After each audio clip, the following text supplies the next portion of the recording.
people are turning out for these events at higher numbers than ever.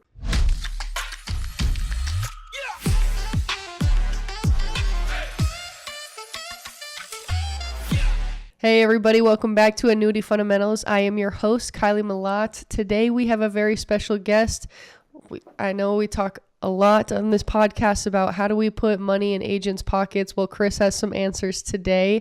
He is a marketer. He is with Lead Concepts. This is Chris Weir. Sorry about that, Chris.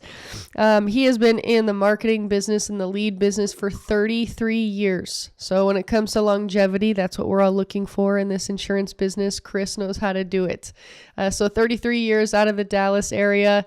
Thank you so much for joining us, Chris. We're excited to have you and to pick your brain a little bit. Yeah, thank you. No, I'm looking forward to it. I earned all these gray hairs, so you might as well hit me with some questions, and we'll see if the gray hairs are worth it. I love it. They're worth it, every single one. I promise you that. All right, Chris. Well, let's talk about an agent who's maybe been in the industry for a year, right? They're in Medicare, or they're doing annuities, or their life, and they're booking appointments the hard way, right? Cold calling, maybe some warm calls, drop-bys, those types of things. So I guess a little bit of background. That was me, right? I was doing all of those things, and I remember, like, okay, a year passed. I got comfortable with Medicare. I got comfortable with running the appointments, right? So I had a year under my belt, and I remember talking to Ryan, my partner, and saying, hey, this sucks. Like, we got to figure something else out, because I'm tired of begging people to hang out with me. I'm a broker. I write for over 150 different companies. Why am I begging people to hang out with me? Like, I need to be in a room where I have 30 to 40 people who want to work with me. And Right. So we decided to go down the workshop route. So Chris, I know that's kind of your shtick. So tell our agents a little bit about the process of what a workshop would look like. Sure. We've been doing educational events or workshops for most of our 33 years, and it's always been a part of what we do, and now it's a bigger part than ever before. People are turning out for these events at higher numbers than ever. For an agent that's been doing it for a year, as you're talking about, it's a decision of what is the approach we want to take to get people in the room. So is that going to be a straight sort of annuity financial planning approach at an expensive steakhouse? Is it going to be a Medicare approach where we're going to educate these folks on Medicare and what that means, and doing that at a Golden Corral or a barbecue place, a pizza place, so it's a lot more affordable, but you're working the Medicare space, filling your pipeline, and then going back later on to talk about financial planning and annuities. And in that case, we try to fill the room with folks who have some assets. I wouldn't say high net worth, but people who at least have assets. And the biggest, most common approach right now is more the Social Security approach. Educating folks on how Social Security works. That's bringing in younger people, which is interesting to the financial planner. Younger people, or whether you're doing annuities, assets under management, you're filling the room with younger, people with assets. So a young agent needs to determine which one of those approaches are we going with. Any of those three will fill the room. Yeah, you're absolutely right. It has to make sense. I mean, if you are a Medicare agent and you're cross-selling into the annuity space, obviously your ad buy is going to look a lot different than if you were just doing a Social Security event or at a Ruth's Chris, like he was saying. I know, and I mean, Medicare has certain rules, right? So I think it's $15 per person. So you need to pay attention to all of that as well. And Medicare can be, I mean, you can use both. So when I was an agent and I was in Medicare, writing Medicare, and then I was getting into the annuity space. I did Medicare workshops from about September to the end of the year, I guess November. Right. During AEP, I hit all that hard, right? And then I did a little bit more in open enrollment, and then the spring was great for Social Security and annuities and different types. So let's get into, I guess, timing, right? Are there good times to have a workshop? Are there bad times? What should an agent know going in? Well, there aren't bad times of the year. I mean, the only holiday we try to manage around is Christmas, with Christmas and New Year. That's about the only holiday that we plan around. Outside of that, we recommend Tuesdays and Thursdays and Saturday brunches as the primary days to do these events. Sundays, of course, don't make sense. Saturdays need to be early, and in certain parts of the country, Saturdays could be difficult if there's a college football game that could take over. But we look at all of those things, and we don't like to do Wednesday nights because of church. So there's plenty of things that affect the response rates when we're doing an event, and adding another one we don't want to do that. So it's just taking a look at a calendar, make sure we're not mailing in, the week of July 4th. Yep. There's really no bad time to do an event. The only time to schedule things and be a little bit more cautious around timing would be December. I just have to give you kudos to just having so much of this information is gonna blow these agents away. I mean, at the end of the day, if you're getting into workshops and you've never done them before, and you have someone like Chris on your side who has been doing them for 33 years, what a better brain to pick, right? You're always wanting, because I mean, agents, they're good at what they're good at, and marketers are good at what they're good at, right?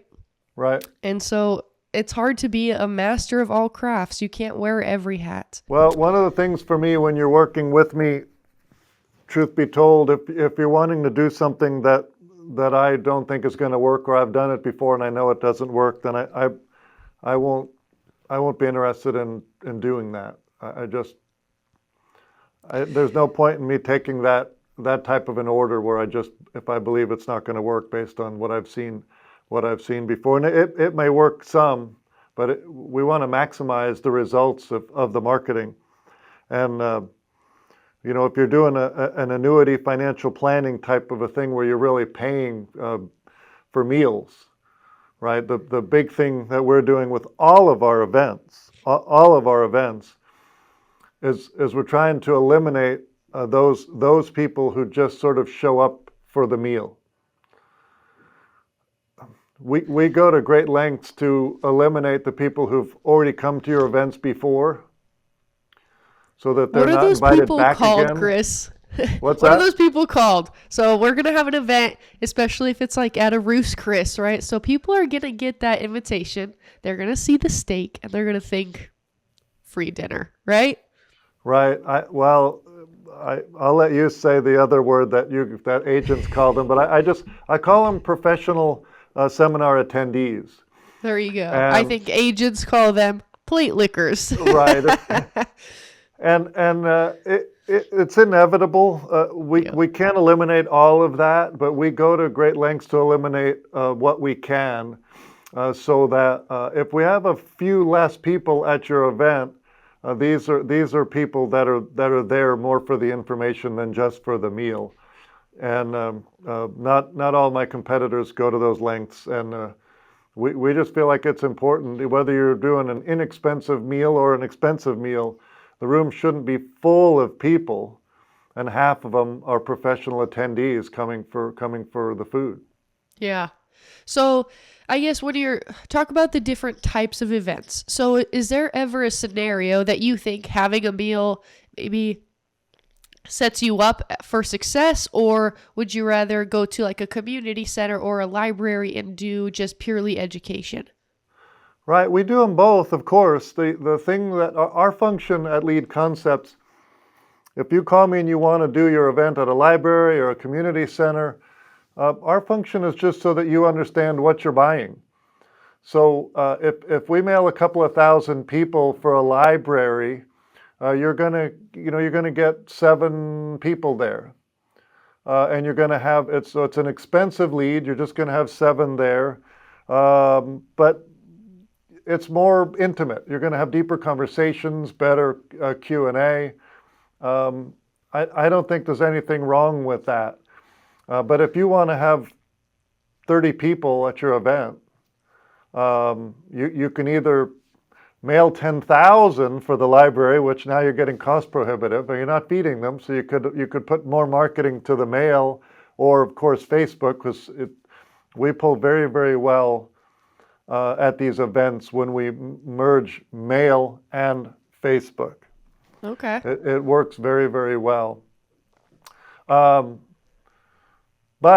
if you want to have 30 people there and you want to mail 2,000 or 3,000, then you do it. You do it at a barbecue place is one that we really, really like. We have found lately that the barbecue places are filling up better than, let's say, a Golden Corral, which used to be the common kind of place. But we'll do brunches at Shoney's or Denny's and different places like that. We've had success. So That's great. when somebody says, well, I'd like to get as many people as I can, I say, well, how big is your room, and how much staff do you have to help you check people in, gather their information, and provide a meal where you get to mingle and meet people. There is a number that gets too big, especially if the room is going to hold 40. We don't want to stuff an extra table in there to get it up to 45. So we want people to be able to get in, get comfortable, and have a nice meal, get to know you, get to know your staff. Yeah.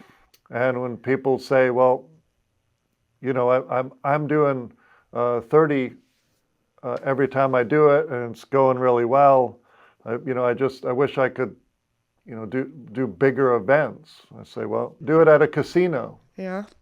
It is a slippery slope to do bigger events, because this is a relationship business.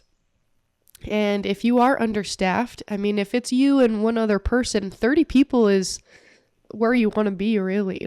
One of the big things that I believe in for all 33 years is when we mail an area, a zip code, or a certain data set of people, we don't like to mail the same people for somebody else, for 30, 45, 60 days. The longer we can leave in there, the better. And that's a big selling point for us. When you do an event at a Seasons 52 in Kansas City or something, we're not going to mail those same zip codes in Kansas City for somebody else for at least 30 days. And we don't have a waiting list for people dying to get into your zip codes. So if somebody wants your zip codes at 30 days, we're going to recommend them to pick a different zip code, pick a different restaurant, because we know it's likely to respond better if we find a fresh area. It would be the same thing if I'm working with an agent. Again, we'll just stick with Kansas City, where there's a vast number of zip codes and territories there. I'd rather not do the same event at the same restaurant over and over and over and over again. We can do it for a couple of months, but you're going to see a diminishing return on your investment. The cost of mail, the cost of dinner is going to remain the same, but the results could start to dip. And if we move to a different area where they haven't seen it, now the results will hopefully and typically will stay firm, as long as you don't change the restaurant to something that's sort of a downgrade, if you will. But when you can find restaurants or locations that people don't normally go to, that sometimes can be helpful as well. I know barbecue doesn't fit into that category, but if you've got a country club where people maybe can't normally eat there, and you can invite people out to a country club, you'll see greater attendance. Are they coming just for the meal? Maybe initially, but they're coming. They're going to meet you, get to know you, And once they come, the next time we mail that area, we'll want to make sure we don't invite them back just for another meal. That's something we collaborate with our client with and say, do we want to remove these people? Would you like another crack at them? Because there's different thought process there. But after they've come a couple of times, then we probably want to put them on what we call a do not mail list. That's your own list. Okay, Yeah. so you do have a way to filter those people out. Yeah, we maintain that data. When we do a seminar event, whether it's Medicare, Social Security, straight financial planning, there's other things that we do. We do a lot of pre-need and funeral home seminar events. We're working with regenerative medicine stores that are doing seminar events. So I'm proud of all of those things that we're doing. But in this space, we want to maintain the data files so that we can clean them up. And the way we do that is that we take all of the RSVP inbound phone calls. So when you're doing an event with us, we're doing all the artwork. We're working with mailers we've seen results with before, recommending restaurants that people have shown a tendency to attend. And we're taking the inbound phone calls 24 hours a day, recording those phone calls. So you can log in and listen to those if you wanted to. You get notified every time somebody RSVPs, it works beautifully, and we fill up these rooms very, very quickly. And the proper way to do it is to do a mail campaign with a Facebook ad that we build and we place. And so we're able to capture all of the returns. Okay. You're receiving spreadsheets with all the information on these folks for your own use, but that's why we're able to then collaborate with you to determine next time we mail that area, have some of these become clients and we want to remove them, and do we want to go ahead and remove all the people who came to dinner the first time, or do you want another crack at them and then we can remove them? But we bring information, and then it's up to the customer which way they want to go with that. Typically, we'll remove people after the first time they've attended. Okay, so let's play out a scenario, right? We have an agent. They're in, not a big city, about 250,000 people. How often should they hold an event there, and how much ad buy should they be pushing towards this event to be successful? Sure. Well, if you're mailing a straight financial planning ad, Yep. I'm going to want to mail 4,000 mailers, and you've got a cost there of 65 cents each. Okay. So you're at $2,600 there. And believe it or not, the Facebook add-on is only $500 additionally. Okay. The RSVP service is a flat $250 for up to 40, and that's about what we would expect if we're mailing 4,000 for financial planning. So we're right around 3,300 right now. Right. If you're wanting to get 40 people to a straight annuity/financial planning, and these are people with assets. If we're doing a Social Security type mailer approach, again to people with assets, we're going to respond more than the 1% that the annuity financial planning would. We're going to see closer to 1.5. So we don't have to mail 4,000. We can mail 2,500 to 3,000. The Facebook ad is still going to be $500, and the RSVP service is still $250. But you can see, the cost of attendance is a function of the response percentage. And we see higher response percentage in the Medicare, and then higher in Social Security, and then lower in the annuity space. But it's always just for us, it's a math equation. What the response rate determines how much we need to spend to fill that room. And if the room is full and you're ready to meet those people, greet those people, and come with a bent on education, there's clients in there. You'll find it. Absolutely. I think that's a good point that Chris has made. Be versatile in your business. Have a couple different presentations. You can't just have one and think, oh, this is going to be my bread and butter forever. We have a presentation for long-term care, Social Security, annuities, retirement, Medicare, right? It's all education based, all retirement, asset protection. So it's just what are people's needs? Yeah, Estate planning. I think you specialize in one area or another, whether it's financial planning and annuity or Medicare. If you're doing Social Security as a Social Security advisor, and there's some fantastic opportunities and software out there for that. Social Security approach is a phenomenal approach to getting to younger folks, 50-year-olds, who are trying to determine what will they be seeing when they retire, and that is it's the very best way fact-finding tool out there, the Social Security approach, because to understand what you're going to receive when you retire and when you should retire, when you can retire, when your spouse should retire, and how do you maximize your Social Security and all of that. So people have to open up their portfolios to look at what their retirement looks like. And when anybody finds out what they're going to receive from Social Security, if they haven't been putting money away fast enough, and I don't know too many people who are great at that, you realize that it's time to kind of hurry up. Yep. That was great. Thank you, Chris. Have you gotten into the space for webinars?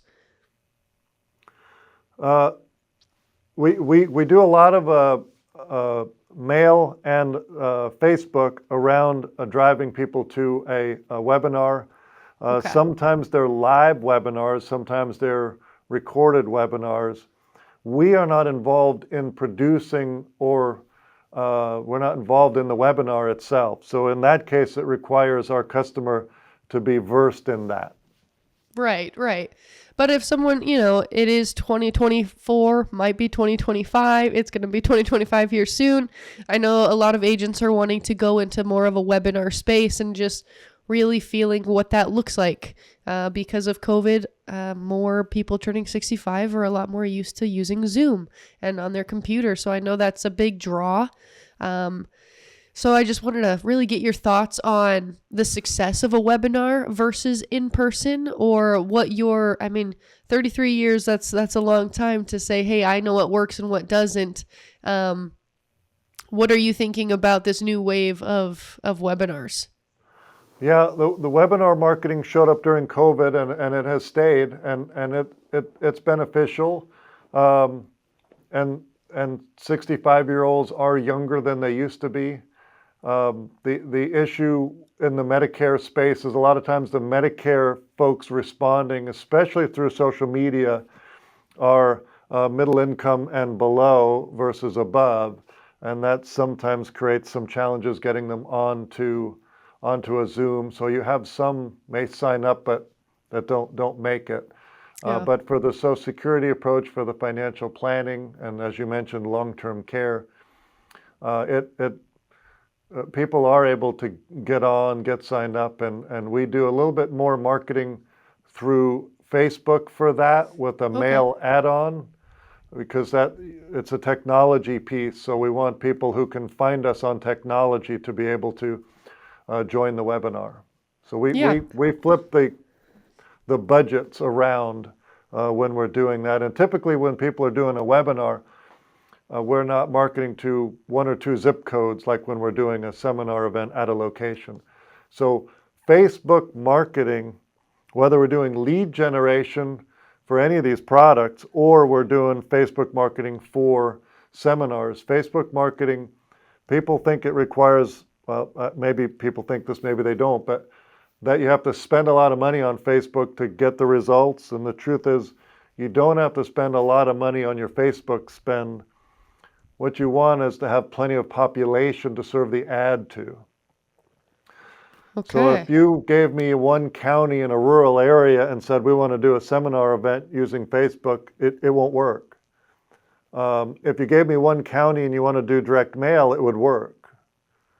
But on Facebook, you've got to have far more population to serve the ad to, and the more population, the better. Well, that makes sense. I mean, Yeah. it's a numbers game at the end of the day. So, yeah, that totally makes sense. Well, Chris, for agents who are looking to get into this space, how do they get a hold of you? Well, it's funny, right? We're 44 people here at Lead Concepts. We mail about 100,000 mailers a day out of our shop here on site.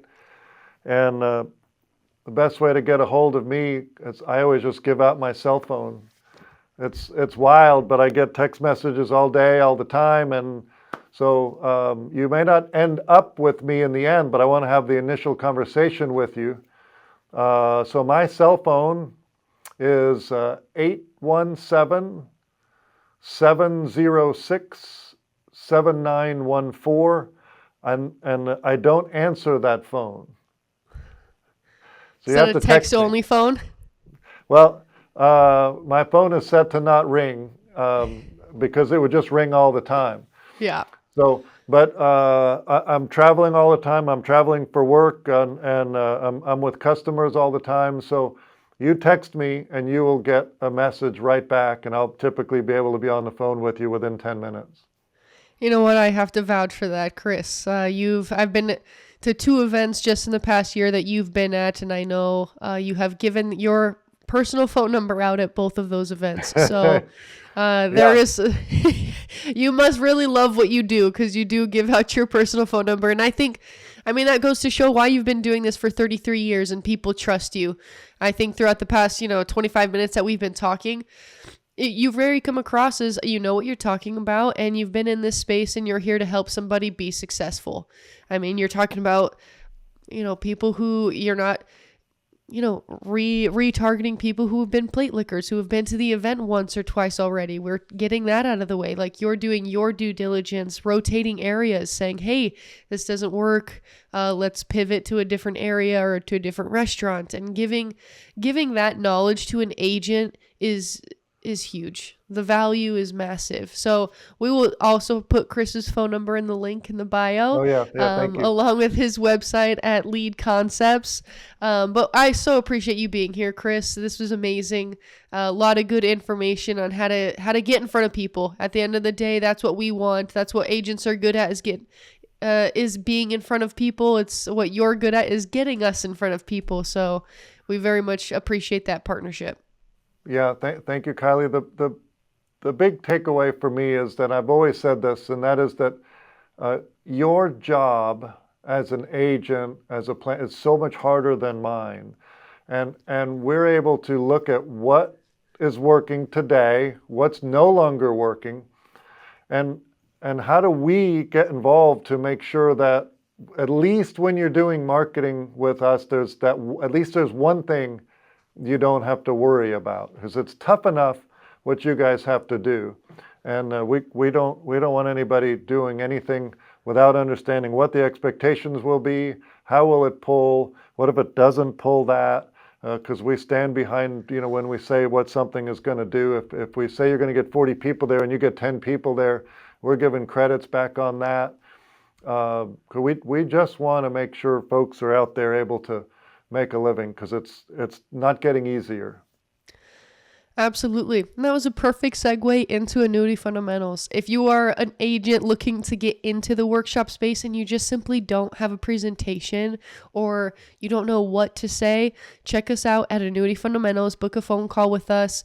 We do seminar and workshop trainings along with the Annuity Fundamentals, Annuity 101 through 104. So if that sounds like you and you're ready to change your business and get in front of more people, we would love to chat with you at annuityfundamentals.com, and we will have Chris's information in the link in the bio. Chris, thank you so much for joining us, and thank you so much, audience, and we will see you next time.